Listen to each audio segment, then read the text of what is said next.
When you put a lot of work into something and then people aren't paying any attention to it, it can be a little disappointing, but that's why you really have to make content for yourself. My guest this week is Elliott Ashby. He's a photographer, filmmaker, and media personality, though he never intended to pick up a camera. You know what? No one's going to give me a microphone, so I have to make my own microphone. I've got to make my own stage. Cameras open up a lot of doors.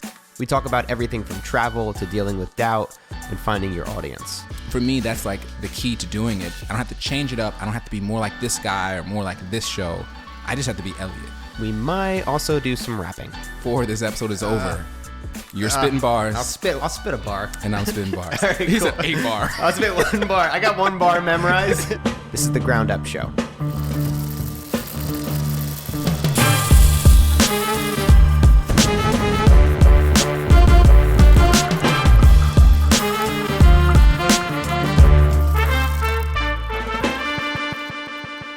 The common thread for this whole show is unconventional paths. People who are following paths that are very unconventional. Your path is pretty crazy. Yeah. And I want to go down that road. But for now, tell me a little bit about what you've been doing and some of your recent work. Yeah, recently, the thing that I'm most excited about, the thing that I want to tell everyone about is my web series. So just started a web series. It's called I of Elliott, because essentially I'm taking people into my life story so they can see what my life looks like behind the scenes.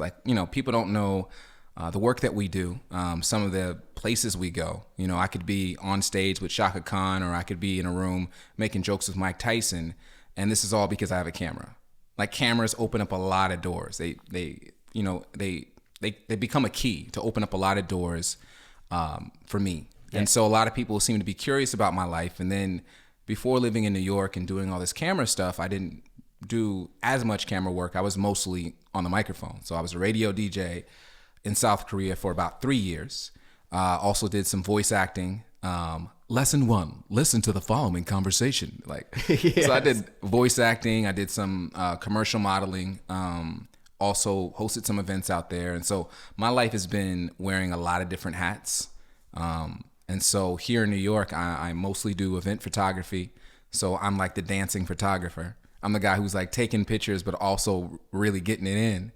You're in the moment. Yeah, because a lot of times I have to be incognito. So I want to be in the scene. I don't want everyone to see me or know that I'm there. And so a lot of times if I'm just there vibing with the crowd. And also, if a good song comes on, I'm sorry, I have to dance. Yeah, I feel the same way, dude. I've done a lot of weddings. Have you ever done a wedding before? Yeah. I'm the worst photographer because I'm dancing with the bride. No, I'm not. And then if they start giving you drinks, then it's a whole other story. It's all right, I'm gonna actually just be hanging out now. Yeah, it's a the wrap. footage is gonna get weird. But yeah, that's so interesting about how if you have a camera, you can really get anywhere. And that would be so fun to just take a camera to random events and see if you could just get through the door. You probably could. Yeah, because there have been so many times in so many events that I've shot where nobody asks questions. The bouncers, the bodyguards, they're like, yep, go through. When did you decide to start, as of recent, making videos and putting yourself on camera and doing the behind the scenes look, the I of Elliott? Yeah, I guess for me, it was I started from wanting to be in front of the camera. Mm-hmm. There's a lot of photographers, they don't want any photos taken of them. I'm like, no, you can take pictures of me all day. You'll have to stop me because I'll still keep posing. Yeah. I'm all about it. And I know my angles. I know. Yeah. I know exactly what's going on. So for me, I've always loved to be in front of the camera. I love the microphone. So you said, hey, you want to come talk? I was like, hey, I can talk for 2 hours. Yeah. I can talk for 3. Just, hey, you let me know. But, I decided that basically when I was in Korea, I was doing a lot of talent work. When I came to New York, I was like, oh, I'll do a little bit of video and I'll do some talent work. But, that wasn't the case. Everywhere I was, no one was handing me a microphone. Everyone wanted me to do camera work. So it was like, can you be the photographer? Can you shoot video for me? And so I was like, you know what? No one's going to give me a microphone. So I have to make my own microphone. I've got to make my own stage. Otherwise, I'm just going to be, hey, camera guy, can you get those lights over there? All right. Yeah. It was like literally camera guy, not even my name. Yeah. Just, hey, you camera guy. Yep. And I was like, you know what? I have to actually get back to doing the work that I'm passionate about. So I think when I first moved here, I've been here for 3 years in New York, but when I first moved here, I wanted to start this web series. And I had this concept of like this roundtable web series. And I knew the conversations we were going to have. And I was really interested in moderating the conversation because I just love dialogue and I love bringing different types of people together and the chaos of it. And so I had all these ideas, and I invited a bunch of people over to my house, and then like none of the camera people showed up, and I didn't know a lot of people at the time. So I ended up filming it myself, and it was just weird. And I was like, you know what? Footage still? I do. Oh, great. I do. But the conversation was rich. I was Yeah. like, this works. And it was called Breaking Bread. And it's like we eat, we talk, and then we have this conversation. And so I was like, you know what? I don't really have the ability to make this happen right now.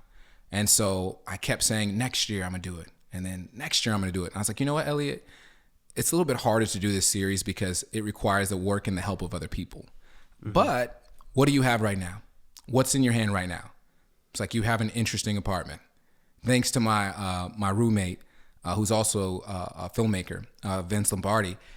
He's got this interesting background of stuff that's in our apartment. And so I was like, you know what? This is an interesting backdrop. I've got a camera. I edit. I have natural light coming into the room, and I've got a couch. So why don't I just go on my couch and talk? I can start there. Like if that works, then I know I have enough traction, and then I can graduate to the next level and start working on something bigger. But I realized you have to start where you are.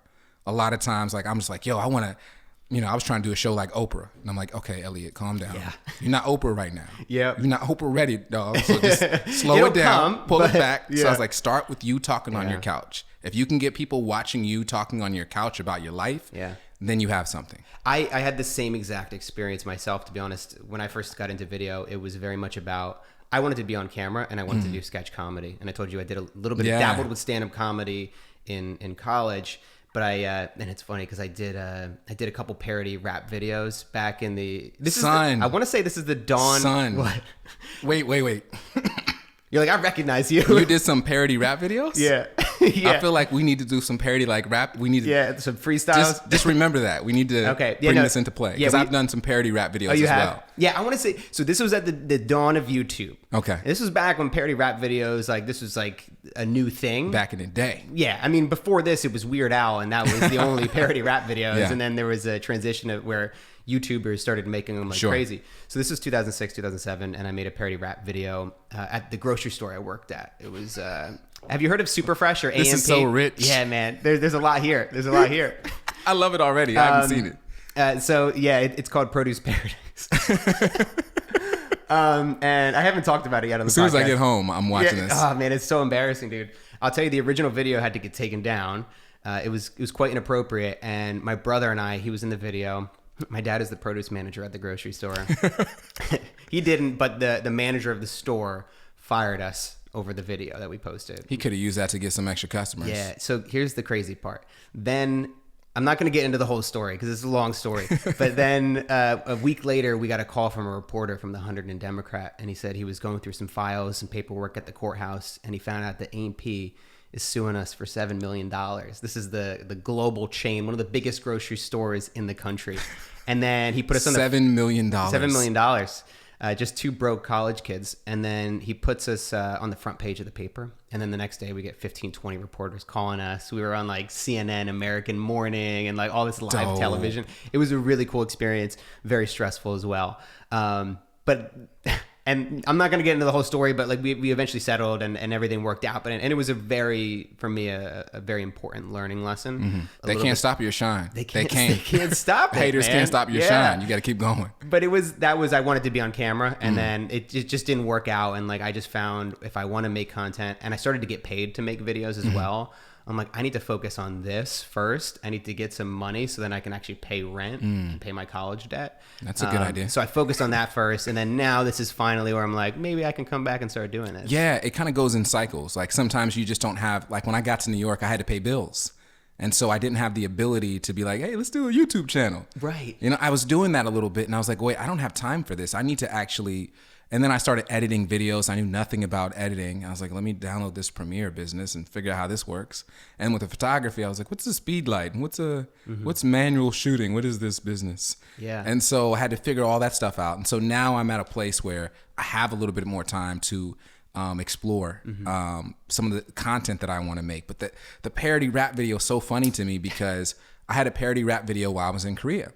I was kind of joking around with the song by Soulja Boy. What is it? Superman? Crank That? Yeah. You. And so when I got to Korea, it was insane for me because when I first got there, the first thing that I noticed was at nighttime when everyone's partying, you're coming back home from the party, and there were drunk guys passed out on the street, just sleeping. And so I was like, this is crazy. And it wasn't one, it was like multiple. And it wasn't like they were homeless. They had business suits on. It's like, this is the weirdest thing ever. And so I realized that it was a thing because in Korea, drinking is part of their party culture. And, you know, it's a very stressful culture where people are working more hours than anyone else recorded. So, you know, they need some type of release. They need something that allows them to de-stress. And so alcohol was that thing for a lot of these people. And so you'd see a lot of businessmen lay down on the streets, passed out, and no one really bothered them. You know, and I just thought that was so funny. And so, you know, their number one drink, you know, if it's Mexico, it'd be tequila. But, you know, in South Korea, it's soju. So I made a song called Soju Boy. That's too good. So we made this song called Soju Boy. And like at first it had like, I don't know, 5,000 views, 10,000 views. And then one day I looked at the video and it was like 50,000 views. I was like, I'm sorry. It was 10,000 yesterday. How is it 50,000? And someone's like, hey, your video's on the front page of Naver, which is like, you know, the biggest like outlet, you know, in the country, a really popular website. And so after that, I started getting a lot of like calls and responses. But then the company I work for was like, yo, saw your video. It's cool, but there is a reference to like our teachers in it. And there are a lot of people that work for the company in the video. So the name of the company was Cheongdam Institute, and so I put the Cheongdam with a bunch of A's. I thought it was different because it was Cheongdam. Yeah.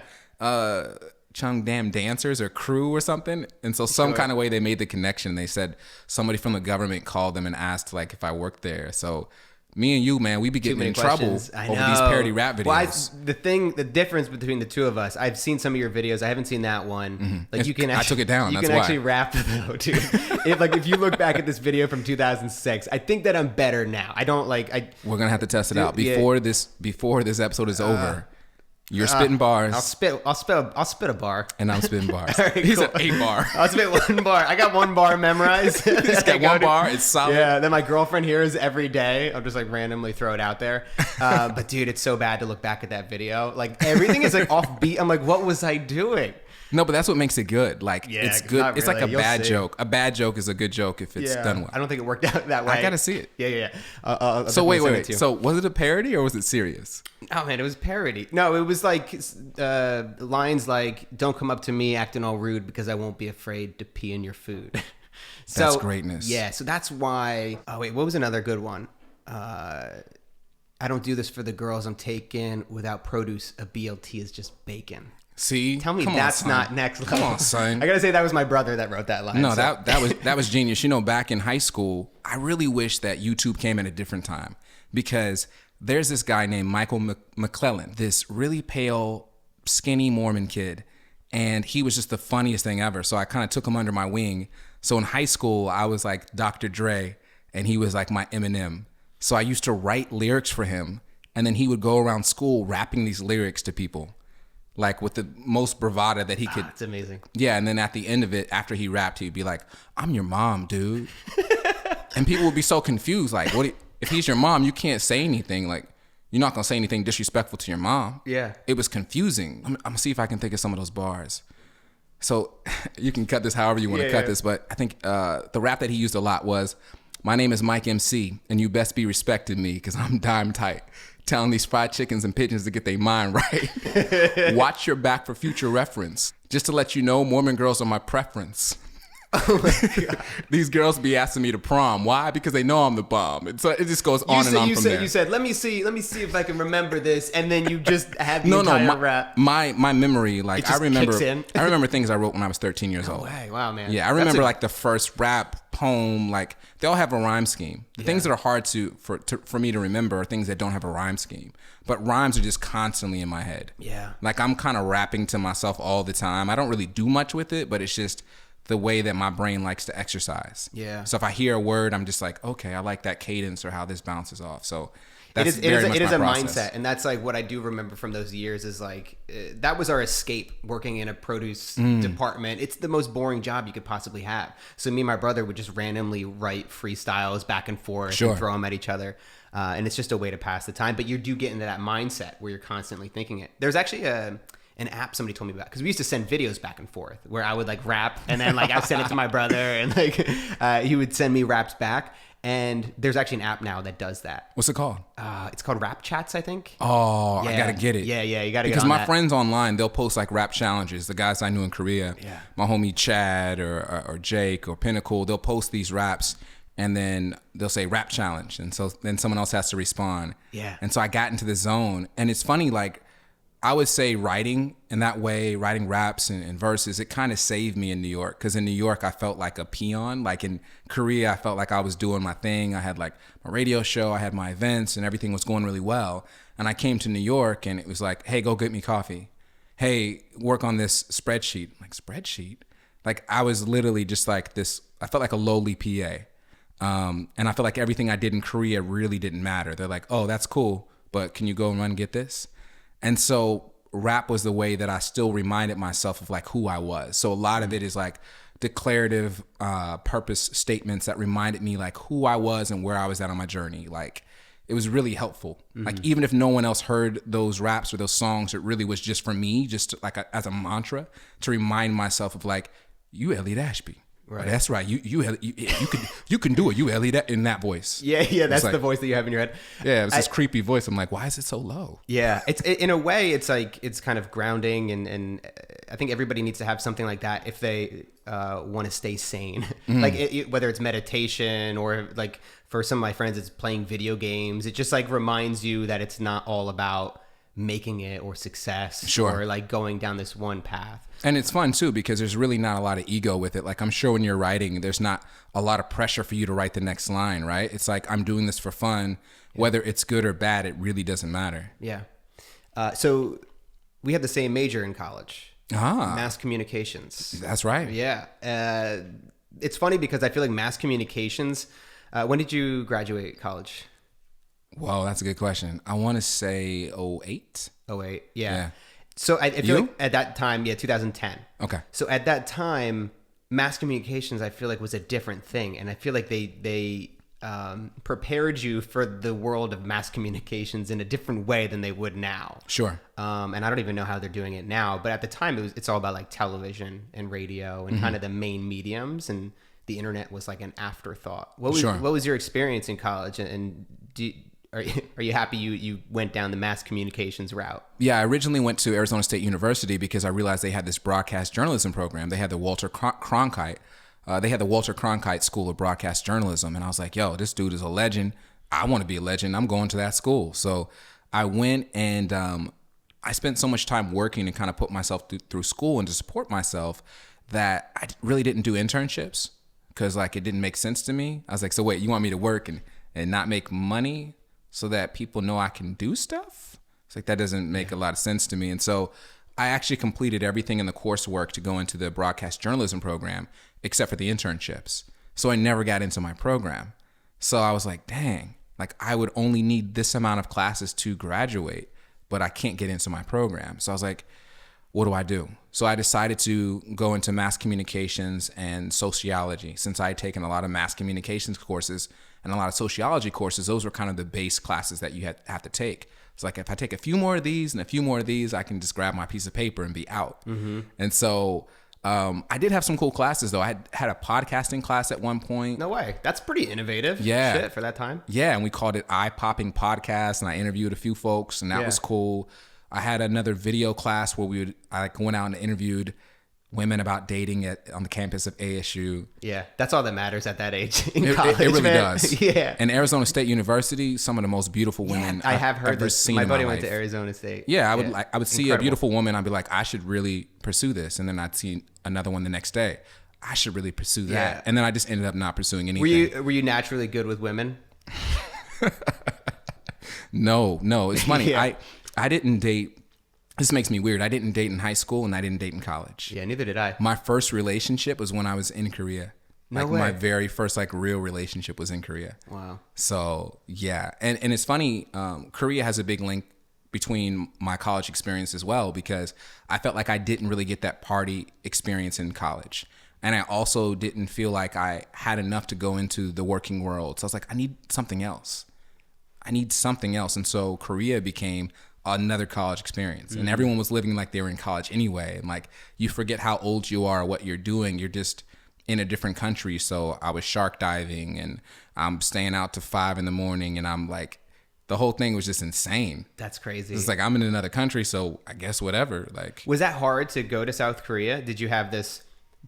For me, I would be worried about the fear of missing out, missed opportunity of staying in the FOMO? States. Yeah, exactly. I feel like that would be my biggest fear about doing something like that. Did you face any of those? No. I mean, originally I didn't plan on moving there. I was looking at Spain, but my homie who was helping me look at Spain, Jonathan Mendez, appreciate you, bruh. He told me he had a connection, but he said I might have to be illegal for a few months. And I was like, illegal? I'm from Arizona. And when I hear the word illegal, it has a completely different connotation. So I was like, I don't think I want to go to another country and be illegal. That doesn't sound like a good idea. No. And so my other friend, Tim, who's very persuasive, he hit me up and he was like, yo, you should really move to Korea. And I was like, yeah, I'm not going to do that. I don't even know where it's at on the map. I don't know anything about it. So I know you like it because you're like half Korean or whatever. Like, that's cool. You know, it would be cool to see you, but I'm good. And he was like, no, send me your resume. And I'm like, dude, I'm cool. He's like, just send me your resume. So I sent him my resume and he started sending me back job offers. So I was like, I just graduated. I don't have a job. He says it's cool over there. His videos look fun. So I'm like, okay, I'll go to Korea. Yo, that's Like, crazy. I'm not doing anything What else. was Like, his there's name? nothing else. Tim. He's the reason that I moved to South Korea, because it was very random for me. Yeah. And most of my friends, they went there, they applied through companies or institutes or whatever, recruiters. Like, I already had a job. I had a job and a place to live before I even stepped on the plane. Yeah. Like, that was already established. That being from the U.S., that is not a very common story. Not many people do that. They may go away for, say, like a semester overseas in Europe, London, but not many people would go to South Korea and do it for an extended period of time. To actually not do that would be the missing out. You would be missing out on this amazing experience to experience. Because you don't know how you're going to grow. You don't know what you're going to encounter. Yeah. And I was like, you know what? Like, what else am I doing? It's just a year. Yeah. And so a year turned into 5 years. Wow. Because That's I realized a long time. it is a long time. It's a big portion of my life. And a lot of my friends and a lot of things in my life today are still based around this idea that I lived in Korea for 5 years. So I didn't expect to be there that long, but I realized, I was like, hey, some of the media things I wanted to do, I can do here in South Korea. So first it was voice acting. Then I got into like some commercial work. And then I slowly got into radio. I was a radio reporter for a while. So I would go on the streets of Seoul and just talk to people, ask them random questions. Like, do you think your smartphone is making you smarter or dumber? And then we just have a dialogue, and I would send in these clips, kind of like a podcast, but I would send in these clips to the radio station to play. And then once a week I would go in and I would talk with the host, Erica at the time. And then through that kind of became part-time radio, hosting like a weekend show. It's funny because what happened was the person who was doing the late night show left. So the person that was doing the weekend show went to that late night spot. So that gave us an opening to go to the weekend show. And then the person who they moved to the late time show, they're like, this doesn't work for him. Let's move him back to weekends. And they gave us the late night spot. So like, it was just gradually us moving up. And it was funny because it's not a very common trajectory. You know, a lot of people have been working there and trying to move up that ladder, and it didn't happen that quickly for them. And I remember this guy at one of our company dinners, he was like, man, I just want to be like a full-time, I want to be a full-time host like you guys, like, what do I need to do? And this other guy at the time, Steve Hatherley, he was like, just do your job. That's it. Just do your job. I was like, wow. Yeah. But when you thought about it, a lot of times it's just really applying yourself to that thing that you're passionate about. Yeah. And then the right doors opening for you at the right time. Yeah, exactly. You really have to work hard and you have to get good at what you do, because Sure. even if that opportunity would come about and you suck, Yeah. nobody's going to give it to you. But Preparation. you have to be, you got to be ready for it. And then if you get the opportunity, there's a certain amount of luck that is attached to that. Like I look back at any big opportunity, any big project I've ever worked on, it's just a matter of circumstance and like me just happening to meet the right person at the right time. Yeah. But I think that if you aren't getting lucky, if you're not getting those opportunities, then you have to change something up, mix it up, maybe like go out and network and meet new people and broaden your social circle. I think that there's a lot that you can do, to kind of open up the doors for luck. Yeah. Korea. So you spend 5 years there. You don't regret this experience at all. It's pretty amazing. Yo, I got to be a hand model. Oh, for real? Yeah. 2 times I got to be a hand model. People were like, hey, I was watching a movie, and before the movie, I saw the side of your face in your hand. And I was like, yeah, I'm over here stunting in these streets. I'm saying they paid me $1,000 to put my hand in that video. So yeah. You know what I'm saying? Real? Yeah, I mean, That's I have amazing. nice black hands. I mean, just check them out. Those are beautiful hands. Thank you. I might have, dude, I just did a video on a documentary on product design, and which was all about devices, and I needed a lot of hand models. So if I end up doing some more work and I need a hand model, I might have to hit you up. Yeah, I'm handy. That's a good gig. It's funny that there's the jokes. I feel like bad ones. I'm sorry. Yeah. And then you decided to bring your hands to New York. Yeah, I came out here and I was working at a company, working at this media company, and I was doing a lot of PA work. And they gave me some opportunities to be on camera. I did some funny sketches. One of them was a guy who was using all these Groupon coupons on his date, and he thought it was cool. He's like, girl, I got it. Okay, girl, I got it. All right. Yeah, you know how I roll. Got this Groupon. So we did a couple of funny sketches, and that was fun. And then people started reaching out to me to do event photography. The company reached out to me, and I did some freelance work for the company I work for. And I looked at the paycheck, and I was like, this is a lot better than my paycheck I'm getting every day. Yeah. And this is just for a couple hours. I was like, I should do more event photography work. And so I remember a friend of mine reached out. She's like, I'd really love for you to come and be an event photographer for this event. I said, well, I don't really do photography like that. I have a camera, but I just I take pictures, but I'm not really like a photographer. I started recommending other photographers for her. And she's like, no, I want you to come and shoot it. And so that was the first gig that I got paid for that I shot. And then eventually I just built up my confidence to like, I should just like read and figure out how to shoot stuff. Yeah. Because before, like I would take pictures in Korea, like I would have my own events and there was no photographer. So in between like hosting and being on the mic, I would then go and take photos and video of the people so I could make a recap video or photos. And I thought that was normal because I was like, well, I don't have anyone else to do this. Yeah. So I need to make sure that there's some type of footage, some type of memory of what we are here creating. So there's a certain element of faking it in the beginning. There always has to be. Was there maybe a job or a project that you've done since coming to New York or even in Korea where you felt like you were in over your head, where you're like, shit, I don't know if I can execute on this? Probably my first gig that I had. And I still don't think I'm not a bad editor, but it takes me time.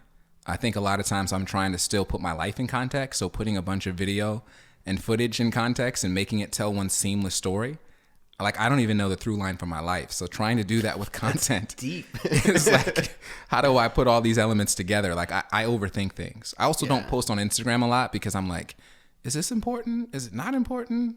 Should I post a picture of the beautiful girl? What does it say about my life and my story? Yep. So and then I don't even post that's just the photo. And then the caption. Then the caption. 8 hours. Yeah, just like, I'm like recutting, re-editing. Yeah, because I'm like, the caption itself, like a couple times I've sent someone a photo and said, hey, write a caption and I'll credit you for it. It's just easier for me because that's genius. I'm like, yeah, because otherwise it's me posting some deep platitude with some picture of like a wall. Like, you know, life is like a wall. You can create your own surface. I'm like, wait, what? Yeah.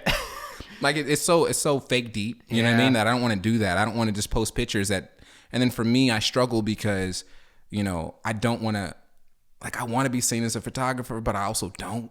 Cause I'm like, but I'm so much more. Right. So like, I don't want to just show pictures of, you know, just a lot of posted pictures. So that thought process is the same process I go into when I'm editing. is I have to weave all these things together. And so the first project I was working on was for this thing called the Ween Awards.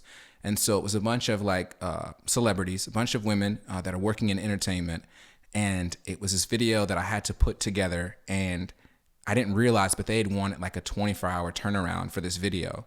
And I just got into Premiere, and I'm looking at all the pieces, and I'm like, I don't know where these clips should go, like where the interview should go, where the footage should go, what's natural. You also don't have a process yet. I didn't have a process. Where the fuck do you start? Yeah, I didn't have a process. So I'm just looking at all the footage, and then they're sending me emails every day. The client is upset. It's like, I don't know. I just want to. No.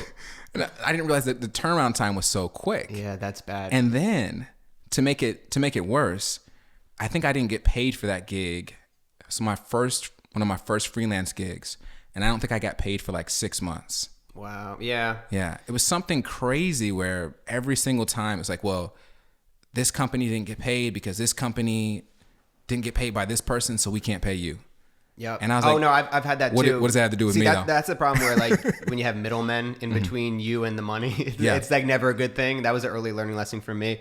Have you ever went in with a bat, into the office like, yo? MTV still owes me $400 though. I will say that. I got companies that owe me like amounts of money, but I'm just like, it's fine. Yeah. Oh, yeah. Honestly, I'm not going to harp over $400. It's just not worth it. And like to stress about that and to like email them and to go after them, it's just not worth the energy. And it's your peace of mind is like worth more than anything else. And then I'll say, all right, well, I'm not going to ever work with you again unless you pay me for that project and give me a 50% deposit for the next project. Are you a deposit guy? It depends what the client is, and if it's a very big project, you know what I mean? If you're talking tens, 20s, thousands of dollars, then like you need a deposit because it's a big project. You have to pay people first. You have to pay your crew first. I remember the last time I had like a $10,000 gig. That was like never happened. Yeah. I gotta start hanging out with you. Well, it's funny, dude. I got a $10,000 project shortly after college, and it was the first time I had ever gotten that much money, like a 5-figure project. And I remember distinctly thinking, I never have to work again. This is it. Like, I'm done, man. I've made it. I have arrived. Yeah, because like I'm buying gummy bears today. Dude, because like before that, it was like $300, $400 videos. Yeah. And I'm thinking, this is like how many, like dozens of these videos and how much time that equals. So for me, that was a turning point to say, hey, I need to keep like pushing it and pushing like rates. People hit me up all the time for like low budget stuff, and I have to decide whether or not it's something I just feel passionate about and want to do, or some person I want to help out. Yeah. But a lot of times when it's a low budget project, you also know that it's going to be like beer, money, and wine taste. So they're going to ask for everything. Oh, 100%. Everything, like quick delivery and all the bells and all the whistles. And they're going to be over your shoulder while you're shooting. Yeah. So I was like, so I'm not making any money, and I have no creative control, and you're emailing me and calling me every day. Yeah. Awesome. And then once clients start paying and you work with big companies and they pay you a little bit of money, they don't care. Especially the good ones, at least. They're just like, you're the expert. This is what you do. Yeah, they trust your eye. They trust how you want to do something. Like when people are hiring me for event photography, I can do whatever weird thing I want to do because they realize this is my aesthetic. Yeah. And they know I'm going to give them enough of like the commercial stuff and enough of the art stuff, because I can't just do work that's purely commercial. I have to do something that has a little bit of flair and flavor, and maybe has some portraits, or has like I really like shadows. So I really like, bouncing light and kind of having a different look to some of the photos that I take. And so like I have to be able to live and express myself. I have to be able to dance at the event. Yeah. Do you tell people that before the events that like, I'm going to get in there? I should give people a writer.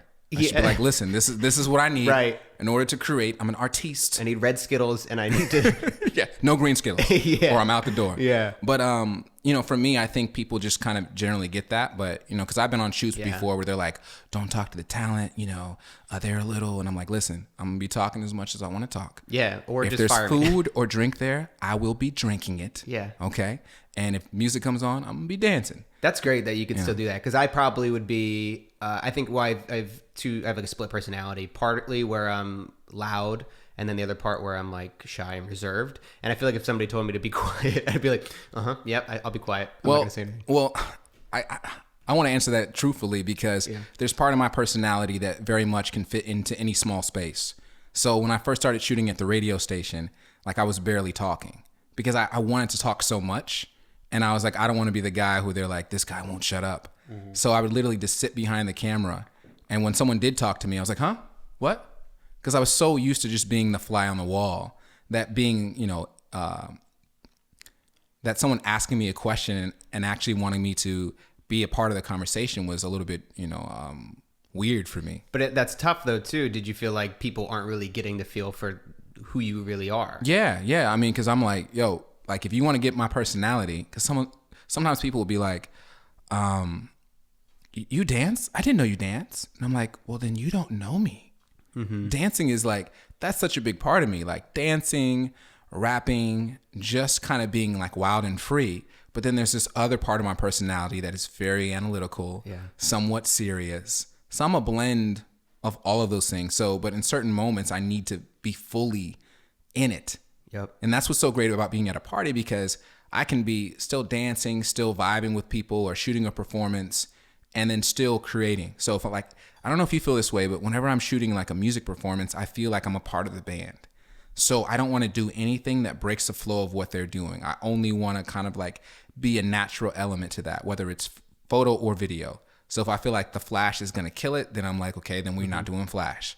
Or if I feel like me going to get this angle may not work, then I'm not going to do that, because it feels very kind of spiritual. And I want to kind of stay in that same vibe and the same energy of what they're creating. Like I feel like I'm literally a part of it. So it's like sensitive. Like I've been at parties before where there's a pool full of people. I'm talking about spiritual matters. And now I'm saying I've been at parties where there's a pool full of people and they're all topless. Yeah. And so I'm like, sometimes I'll take the picture. And other times I'm like, I don't feel like this isn't right to take this picture. Or it's a guy and a girl and they're having a moment. And I'm like, sometimes it feels right to take the picture. Other times I'm like, no, this feels like I am intruding on their moment. So with photography, I'm very like careful to make sure I'm not like exploiting people or just taking advantage of a situation or being the creepy photographer. See a girl and she's got a nice booty or something like that. Like, am I just walking up and taking a picture of it? Because that's not even art anymore. That's it's just creepy. And I think what that is really is awareness. Mm-hmm. And I think that's, in order to get better at anything, you need a certain element of awareness to understand where you're lacking and where you can get better. Mm-hmm. And I even see that. So say when I was doing weddings, is like you said, should I take this photo because the flash might disrupt the event? But then you have, I'm sure you've been to a wedding where there's like a videographer and he's just got the big light on the camera and he's running around, he's in everybody's face. And then now everybody's kind of leaving the dance floor because they're like, I just don't feel comfortable out here right now. Which changes the whole vibe. Like when you're somewhere and there's a big LED light shining in someone's face. But I mean, now with the DSLR cameras, the Sony A7S, you don't need, if you have a nice lens, you don't even need the light. And if you have a zoom, if you have a zoom lens, you can still be a decent distance. Yeah. Because I've seen weddings before where you'll have people like directly behind, the bride or the groom, and they're kind of in everything. It depends on how you want to do it. Sometimes it feels more like docu-style where it's like okay to see the camera people. Like it's not a deal because the focus is still the people, but it just depends on what they're doing. Yeah. Like if it was me in the background doing the Millie Rock, then that may not be the best thing for the video. Yeah. Yeah, exactly. Yeah. So you make your YouTube channel is pretty dope. Tell me about some of the kind of topics and what you've been making on there. Like, I guess I'm just curious as to why you make the stuff and why you continue to push the stuff out there. Cause it's like, it's sometimes hard to get motivated to create this kind of content. I'm really excited about the web series I Have Elliott because I get a chance to share portions of my life with people and kind of give them my perspective and some of my interesting angles or perspectives. And the first video I made, I was just really excited with the feedback I got. I made this video about Donald Trump or 45 or Agent Orange 45. Or whatever you want to call him. But, I was like, this is a moment in time and I would like to put this in context. So that episode did really well for me on Facebook. On YouTube, I think it got maybe 50 views. No, it's probably a couple hundred. You can't share YouTube videos on Facebook anymore. Yeah, the algorithms or whatever are so different. So for me, my base is Facebook. Oh. And then I promote on Instagram and I put a link to YouTube. But here's another distinction. This is your personal Facebook account. It's my personal Facebook account. Do you have a business one? Because if you do that... I'm going to make a business one. So this is the plan. Yeah. Okay, let's hear it. So from what I've heard is you're supposed to make a business account And then you're supposed to share it from your personal, so you still get the same levels of interaction to your business page. Yeah. And then you can connect the analytics to Instagram so that you can track both. So you can track the analytics on Instagram. You can also track the analytics on Facebook. So you know when is the best time to post, when your people are online. Because I don't know that stuff. Yeah. I'm literally just putting these videos out and I'm trying to make my deadline. Like I had an artificial deadline of every week, but I need to have a set time, like this day, this time, so my audience, you know, can really get what they're looking for. Because there are people that are like, hey, this video is a highlight of my week. And I'm like, really? Yeah. I'm like, or I go to a party to shoot photography and people are talking to me about my video series. I'm like, that's really dope that it's creating its own little energy. But that Trump video got like 10,000 views like in a matter of like a week or something. Mm-hmm. And so a friend of mine was like, hey, are you paying for sponsored content? I was like, no, I just put it up. Mm-hmm. I was like, 150 people shared it. And I'm assuming these are the people that I know. But I've seen people that I know in the streets and talk to them like, oh, you have a video series? I didn't know. I'm like, really? I just assumed those 10,000 people were all like people that I knew. Yeah. And I was like, if I was actually pushing this, because I literally put that video up like once, maybe twice. That's as many times as I shared it on Facebook. And, you know, like 10,000 views off of that. So I was like, if I actually was intentional about actually promoting this and pushing this, you know, the channel could do really well. But that was the first I don't know, though. And this is... I'm pretty new at this as well, but I think there's certainly an element that you have to just kind of put the content out there. And like, I mean, we all know people that will tag you in the post and say like, Sure. everybody watch this. And like, there's obviously a wrong way to do it. I don't know a way in which I could promote my content better than creating good content, right? I think that at the end of the day, it's that, and you can't be too focused on numbers either, you know, because then you're like, oh, people don't like this or they don't like this. I'm like, no, sometimes they just didn't see it. Yeah. So it's a matter of just being disciplined and making content you like. Did you like it? Do you feel good about it? And if so, you go from there. Yeah, and it's like a 10%, 15%. Maybe let me figure out the right time to do it. Let me figure out the right platform to do it. It is crazy with Facebook. But for like audience building, I think that's a whole nother conversation. But just for creating content that you like, you start there. So I was like, the first video, I was like, oh, Donald Trump is a mumble rapper. And, yes. You know, his campaign was his mixtape and his presidency is his album. What will his album sound like? And I was like, oh, a lot of people liked his mixtape because it was controversial and they felt like he was saying everything that he wanted to say. He held no punches. You know, he might have been degrading to women, but so is like this other music and stuff that we like. So, you know, like he had all these elements of things that people like about rap music, you know, whether they thought he was speaking truth to power or going against the grain or, you know, being disrespectful. They're like, yeah, this guy's raw for his audience base. I was like, yeah, he's rap. I mean, hip hop may be a little bit deeper, but you know, he's rap in a sense. And I was like, oh, that's interesting. So I was like, yeah, Donald Trump's a mumble rapper. So I was like, listen, I'm not going to say anything that anyone doesn't already know. I'm just going to frame it differently so that we can sit down and look at it and talk about it together.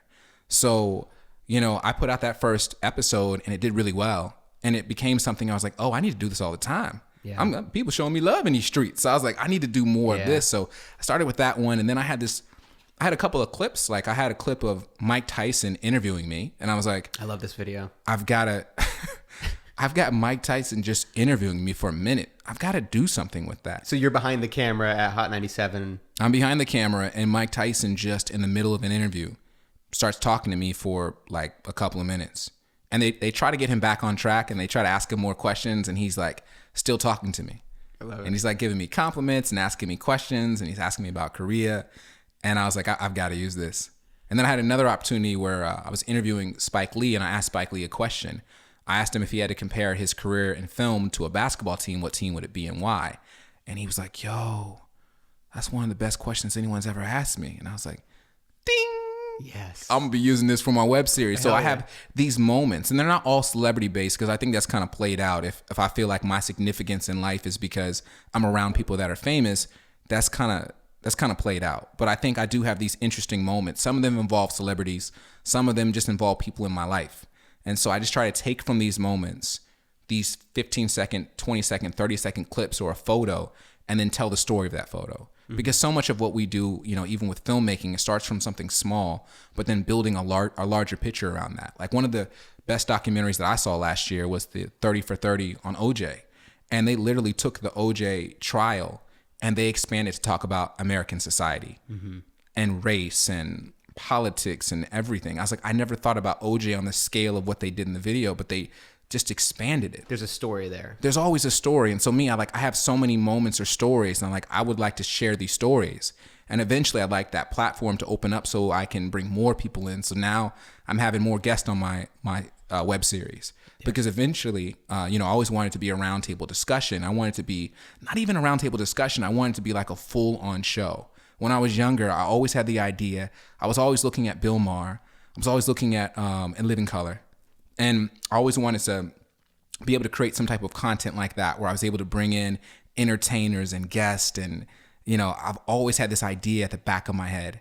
And so everything I've done, from going to school to living in Korea, living in New York, I've always been like, yo, I want to make this show. So this is like a baby version of what I plan to do, but I'm excited.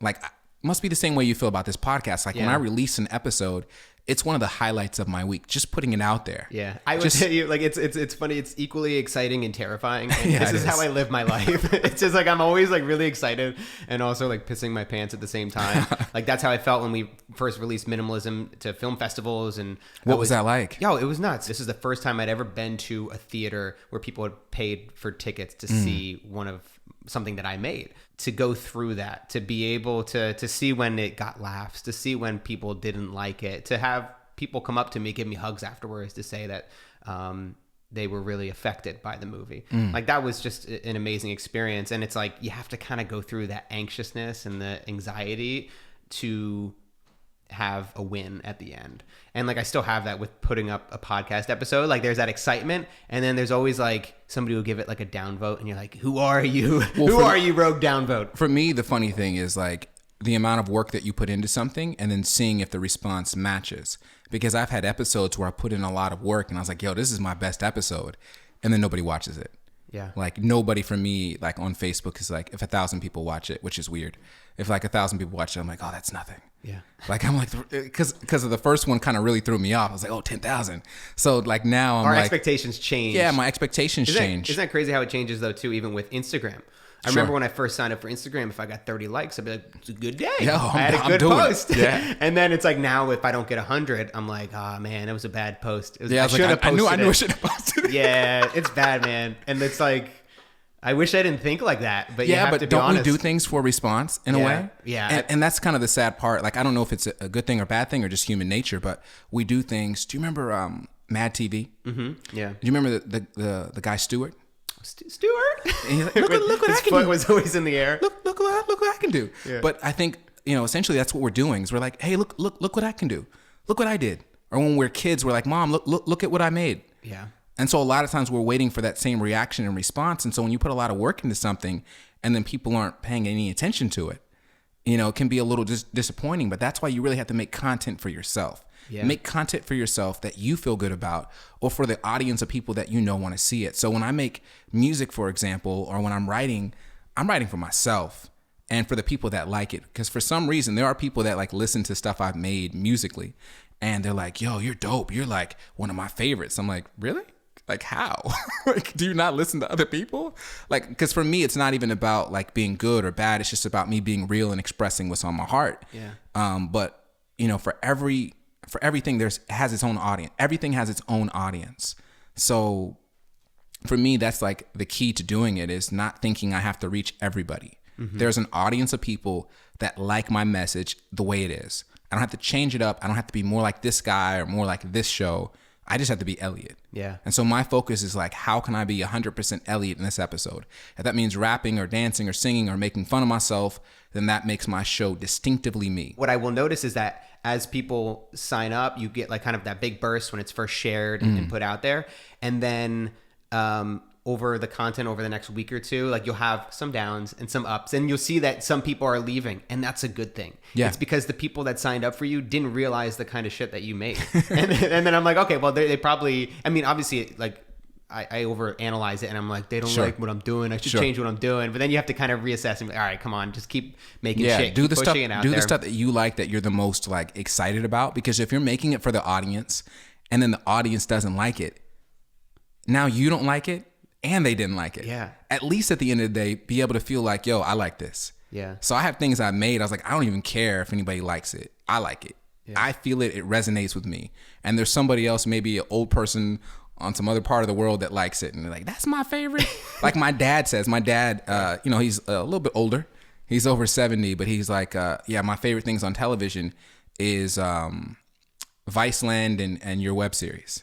No way. So I'm like, I'm not on television, Dad, but but thanks. He can pop it up on there. But for him, like that's his favorite thing. So for me, I'm so like, cool. One of my dad's favorite things to watch is my web series. Like that's an honor to me, or that my mom likes my stuff. My mom will write like, "Oh, that's dope," or keep. And I'm like, why is my mom?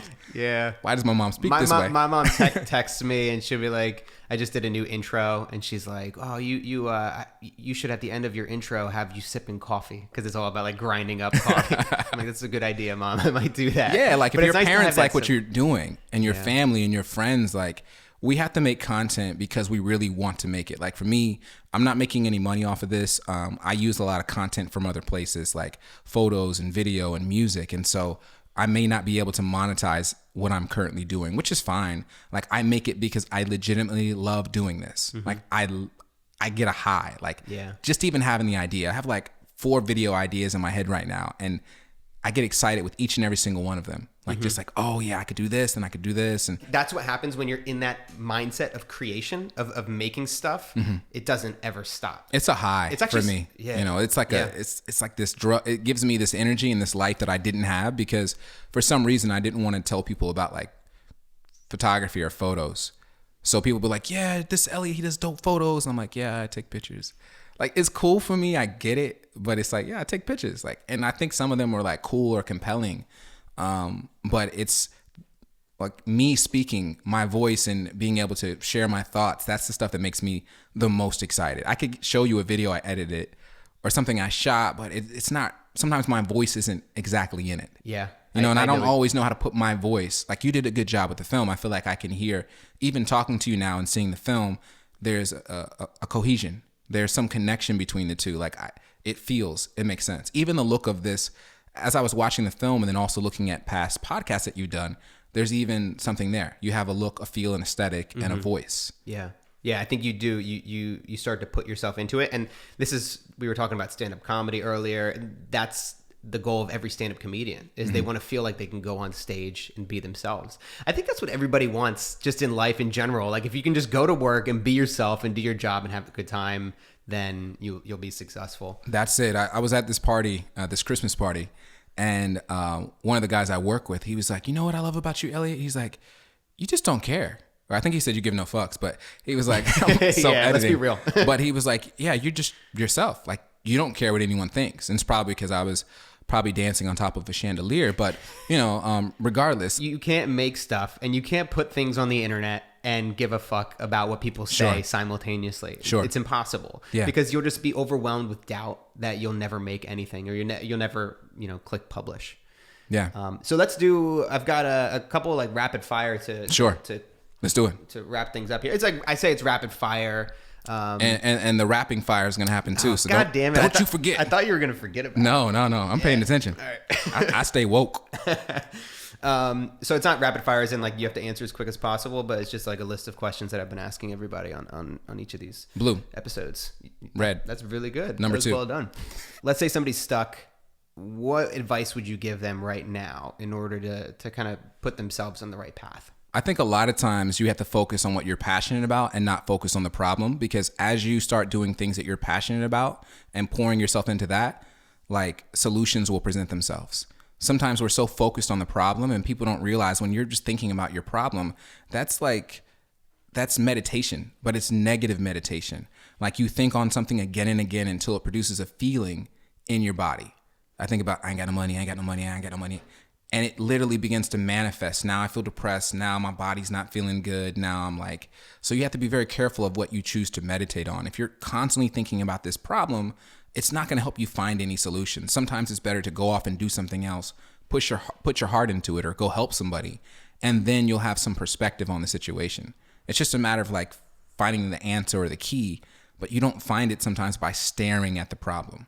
That just makes you feel even more defeated. Right. And even more like, oh, I can never overcome, That's how I felt when I was looking at my debt. I graduated college with $97,000 in student loan debt. Damn. And, yeah, man. And you look at it and you're like, well, I'm just never going to be able to pay this off. But if you're looking at the big problem, like you said, and I just keep rehashing it and thinking about how like gut wrenching this is to have this weighing over me for 30, 40 years of the term of the loan, that's not solving or fixing anything. But if I start to make little payments here and there where I can have these little wins, that to me, it feels good. I have this little bit of progress that I can move towards. What one tool have you leveraged in a way that others haven't? Ooh, that's good. I think probably just being social. If there's anything, I think something that's different between me and a lot of people I know that work in film or video, like I am just social. And I just really enjoy being myself. And sometimes people see that and they want to connect with me. And then I end up building relationships and opportunities open up for me. Not even because of my work, just because people are like, hey, I like that you're being yourself and you seem not to care, which means I just have more trust. I trust you or I like you. I think people work with people they like. Yeah. Not even people that are good. Like this guy can be better than me technically. Well, people are like, I like you. There's something about you that I like. Yeah. And it's so, like, you don't have to necessarily be funny or charismatic or any of these things, but you can just be somebody that you get along with them or you're responsive or there's so many other things besides talent and skill that will get you're willing to challenge them maybe. Yeah, exactly. And other people don't do that. So what we touched on this a little bit, but what drives you? So, why do you make the content that you make? What is what's the force behind that? Well, when I look at some of your work, I think you're kind of trying to help people find their way. And I think that's probably the same for me. Like, I just want to show things that I'm learning and lessons in my life. And hopefully people can take something out of that. Like, I come from a Christian background. And so a lot of times, like, I grew up with people just sharing their testimony, just talking about their life. And it's amazing how someone just talking about their life and their troubles and how they found answers or solutions can really help somebody else out. So a lot of times I'm just trying to talk about my life, and it happens to really be just for me, and people seem to get something out of it. So I was like, oh, I'm gonna keep doing this.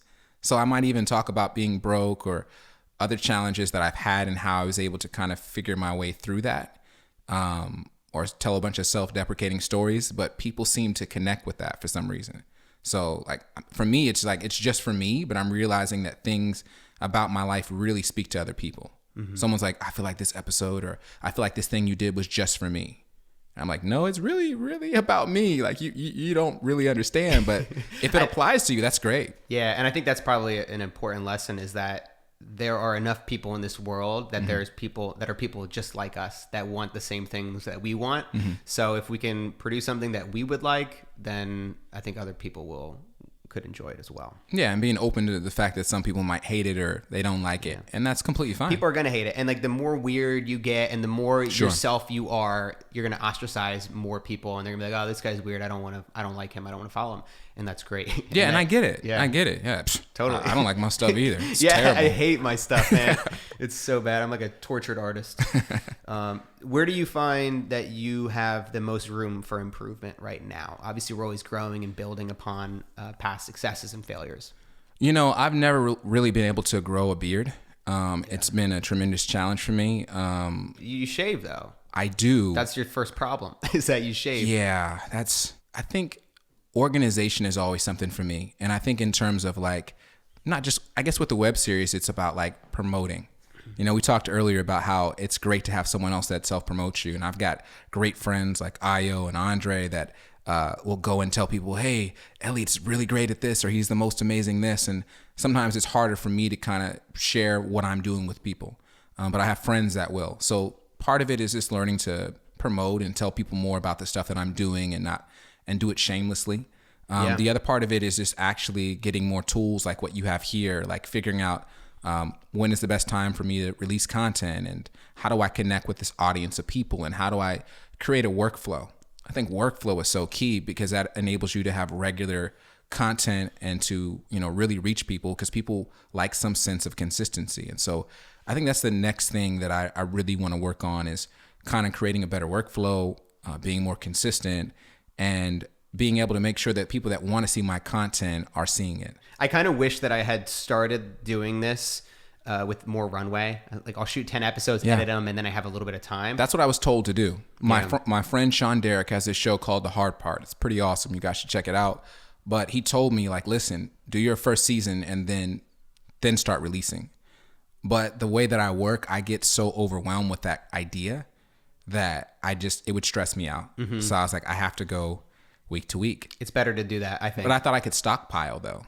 But it would be great because, you know, like if you record a season, then if something topical comes up, you can respond to that topical thing, you know, and you still have more episodes later to put out. And so for me, I've been trying to get ahead. I thought this last week I was going to get ahead, but other stuff happened. So it's so hard to get I'm trying to get 1 or 2 ahead. Yeah. So then I have time to build out an episode that takes a little bit longer. But they're all dancing around in my head. And so every time I'm able to get one of these episodes out, I just feel like this tremendous amount of relief. Like, okay, that's done. Yeah. And then I don't care about the video. And that's probably one of my problems is like, I put a video out, but I don't really do much to push it. And then I just start making another video. Mm-hmm. So I just expect there to be something in the universe that magically pushes my content for me so that I can just keep creating. Because that's all I care about is the creation process. I'm like, I just want to make another one. Well, I think one of the good things though is that once you get 1 or 2 that take off, like you did with number 45, and if you get people that promote your stuff, then people are going to start coming to your content and they're going to be looking back at old work. So that's why the goal. I never think like, this one only got 25 views. This is a bummer. Like it was a waste of time. Because down the road, somebody might be able to find value in that. And as you build your audience, I think really the diehard fans are going to want to look back at some. Yeah, they're going to want to binge watch. So you got to create that for them. So you got to have playlists of stuff. So it has that little autoplay function. So it goes from one to the next. So on a Saturday morning when someone's cooking or cleaning or doing something else, they have that podcast to listen to or to check out or something to watch. So what I've noticed is doing the series is like a series of videos is probably the best way to get subscribers or people, because you could do one-off videos, but it doesn't necessarily give people reason to subscribe to say there's going to be more with this specific video. I think that's something that's big. And I wonder though, as say we develop these audiences and build them up more, would there be a time where you just kind of Netflix binge it, where you're like, here's 10 episodes of a new series I made, and then you just release it all at the same time? I wonder if that would be a strategy if you have a big audience. I think there'd have to be a tie-in, like at least for, you know, a Netflix episode. If it's like House of Cards or something, you want to see what happens with Frank Underwood. Right. You want to see what he's going to do next time or what Claire's going to do. And so I think with those, it's a little bit different. You know, I think the episodes are so different that what is the, you know, like I said, what is the through line? What is the thing from episode to episode? Because like I said, I've done episodes about 45 and I've done episodes about shea butter. So what is the... Right. That might not be the What right is the connection? Because one is smooth and one is not. And so, you know, Smooth Criminal. But it's almost like a book when you're reading a nonfiction book versus a fiction book. A fiction book, I always find myself like, I need to read the next chapter. Nonfiction, I can put it down. I'm like, I'll read principle number 36 tomorrow because I don't think... There's no cliffhanger. There's no like, oh, I need to read this next thing to find out what happens. But if you're enjoying it so much, I definitely see people binge watching at some point. That's a good point. I didn't watch the shea butter video, but what's going on with it? Is this just like lotion? I don't use shea butter. Uh-oh. What did you just say? Is that a shea butter lotion? I will walk out of this interview. I will. Break it down for me. What is shea butter? So shea butter is amazing, but I didn't start using it until late in life. And if you have some emotional music, you can drop it in right here. Yeah, sure. And if you just do a little close up, just a pan on my face. Shea butter for me, my middle name is Ashby. And so my middle name is what I use online. I use Elliott Ashby, kind of has a certain feel, and they're both my real names, people. But I didn't use it growing up because growing up I would use lotion and the lotion would dry out over time. And because of the color of my skin, I would become ashy. And, you know, I didn't want to, it's a little hard to talk about. I didn't want to be Elliott Ashby. You know, I just thought that wouldn't be a good look. So, you know, it wasn't until later in life when I discovered shea butter that I was really able to really reclaim my middle name. It was a process, you know. But no, seriously, I can't do that for very long. Yeah, but you were really good. I was getting emotional. Yeah. Well, it's funny because I don't use shea butter, but what do you use? You want to see it? Yeah. All right, let me go get it. Yeah. I want to see got a this. big tub. You got a big tub of it. Yeah. He's being economical. I have to clarify, I only use this This break is brought to you by lotion. by Whole Foods. Look at that. Because you go through a lot. Lotion by Whole Foods. Yeah, Check it maximum out. moisture. Maximum moisture. Yeah, So man. this is good, and it's for dry skin, you know? And it actually has shea butter in it. Oh, get out of town. Come on, son. Come on, I didn't even know I was. If I it's had, good, that means, you know, I got to didn't put a little even- bit of I was salt. actually going to say that. I need Yeah, a little we bit. just- yeah, I hate, it when has- I hate when it hardens at the end of it. Yeah. And then what do you do with those pieces? I don't know. I usually just like put them on the wall. You just put them on the wall? I'm disgusted. Let them hang out? Yeah. This is nice though. Yeah, this is cool. You put a little on your lips. Yeah. I do. They feel dry. Yeah.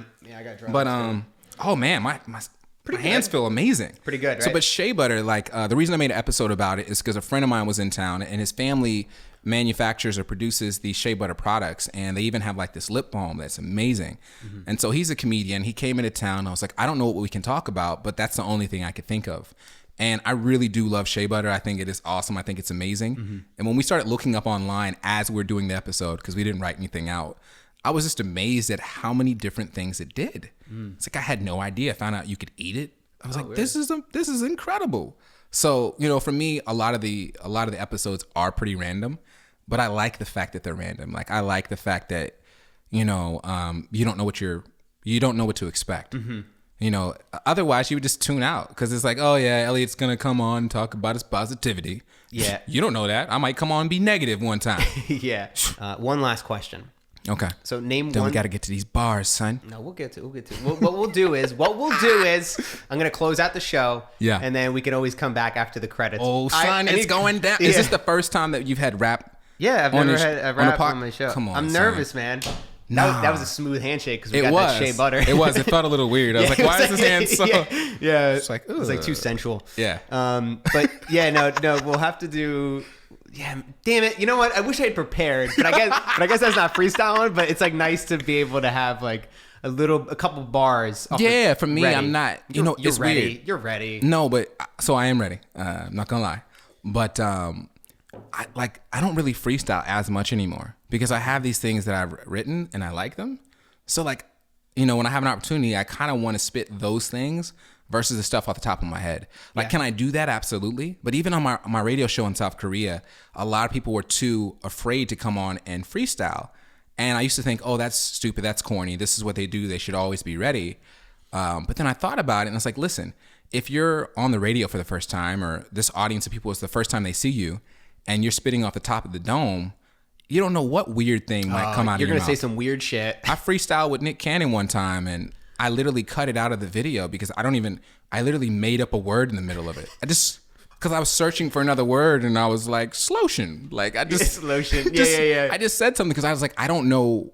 There's like- some people that are very good at that. Yeah. I think Snoop Dogg might have said it, but he was like, when he became better as a rap artist, it was when he stopped freestyling and started writing. Yeah. And like, it's so important. You have to be able to write and to articulate your thoughts. And there are some amazing people out there that can just freestyle. Yeah. And like, it's, to me, if they can just put together full sentences that rhyme, like I'm like, this person's brilliant. But then Yeah. like to be able to weave stories together with See, that. because I can't really weave stories in.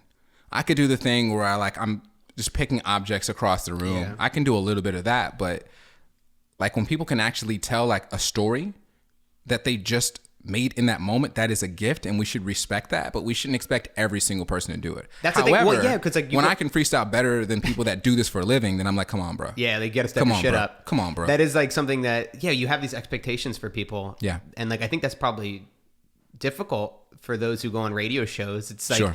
what the fuck? Are they supposed to have a freestyle ready every time they go on a radio show? Like, you Yeah. know how many shows that they do? Yeah. And then because that's great content, that's what people want to see. Childish Gambino spitting like freestyles Sure. on Hot 97. Then that's going to be views for them. But then Childish is like, I can't.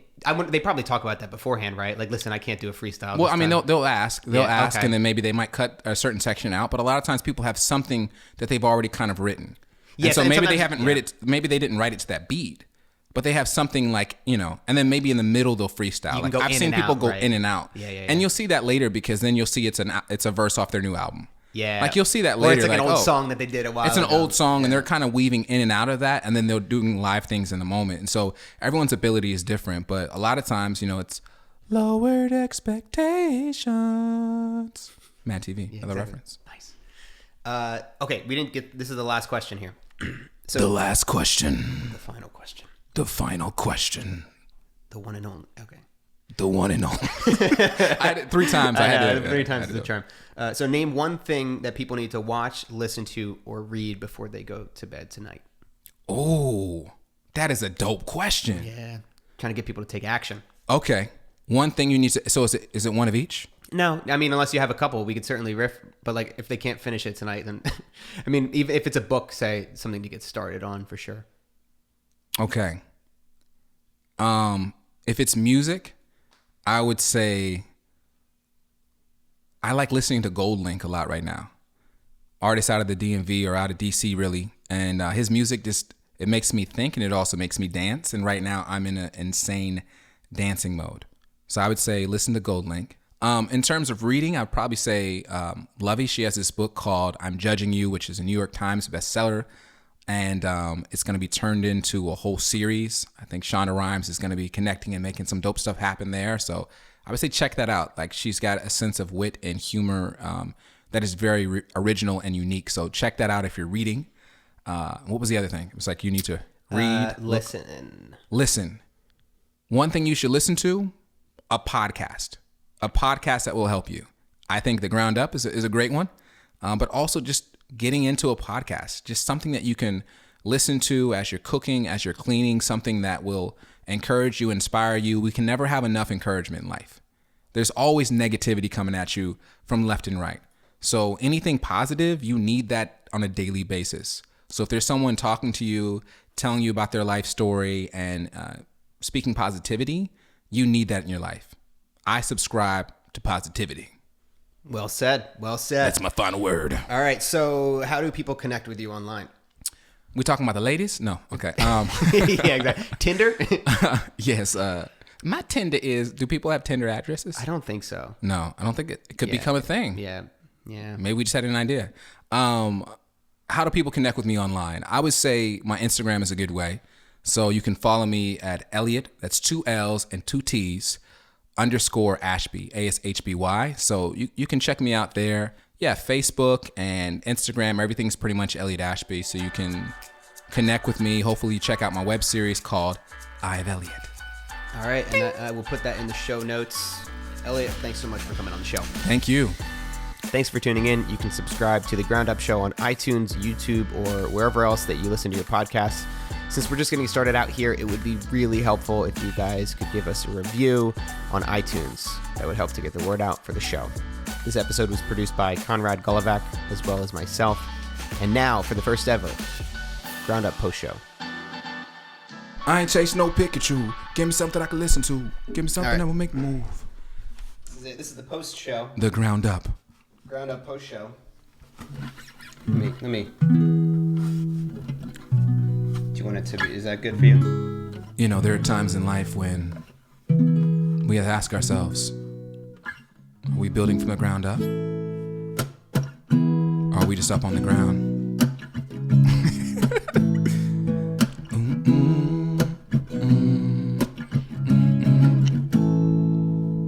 I was living up in Phoenix, I was teaching kids Jesus, and I moved to Korea to become an English teacher. I had a job in radio, so I switched up the visa. High class, by class, it was so nice to meet you.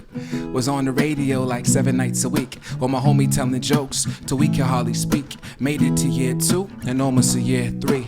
Then I decided to move up to NYC. But damn, what did I do that damn? I'm trying to move back damn. Where is my crew at damn? I'm going broke fast, working at this company with its broke ass. Waiting on my savings like man, it won't last. I was barely getting paid, I was waiting on a raise. But I love my co-workers, I ain't even throwing shade. I was searching, I was working for a better, brighter day. I was searching, I was lurking, but that day never came. That day never came, so I had to make a change. I do this for the money, I ain't playing no games. So I switched up the flow and then I started freelancing. Growing back my hair got me feeling like Samson. Hey. It got me feeling like Samson. Ay. It got me feeling like a champion. Hey. Yeah. All right. That was fun. It's a little different. Good. We can use that.